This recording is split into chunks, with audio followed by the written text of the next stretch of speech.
While there's still uncertainty as to how far north the icy conditions will extend, some of our southernmost counties like Hopkins and Muhlenberg can't rule it out.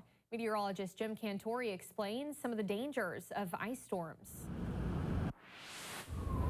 Check out this blizzard. I am up in the clouds, way up as a matter of fact, about 6,500 feet. It's a long way down there. Snow's flying all over the place, and oh, wait for it. Yes, thunder snow, baby. How do I always get myself in these situations?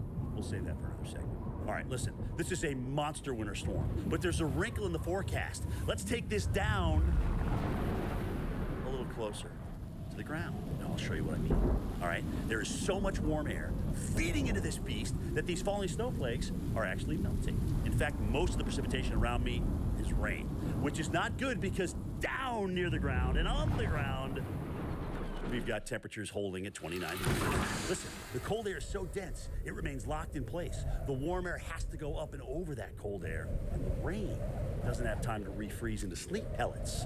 So now we have to deal with accumulating ice.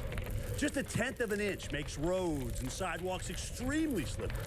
1/4 of an inch can break branches and cause spotty power outages. And once you're over 1/2 inch, serious problems ensue. Ice storms can cause billions of dollars in damage. They can hit ground transportation, aviation, and power sectors really hard. I mean, just look at these power lines. All right, those icicles must be, oh, gee, you gotta be kidding me. Where did that come from? That giant icicle just fell from his cell tower. These ice missiles can reach speeds of 90 miles an hour and land 1,000 pounds of force. Just look around. Ice collects on everything. Look at the stress on these power lines. Hundreds of pounds of excess weight, causing them to sag and sometimes even snap the poles that they're attached to. And you know what? The same goes for the trees. Ice can increase the weight of the branches by 30 times. You hear that? Uh-oh, I think this thing's coming down. Here it comes. Oh! Holy smoke! Whoa, and up! There goes the power. Power's out. Thank goodness nobody was sitting in that bench. You know what? Look around. There's nobody out here. Nobody on the roads. Businesses are shut down. Schools closed. That's exactly the way it should be when you have an ice storm of this magnitude. What the heck is that? You gotta be kidding me. A bus?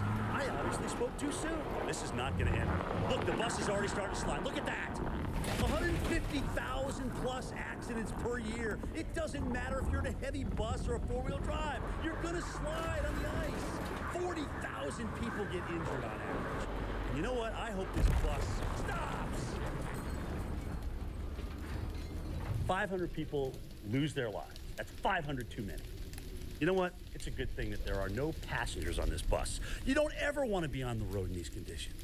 You're putting yourself and others at risk. Stay at home and be ready to deal with an extended time without power because the crews are not going to be able to get until the ice storm is stopped.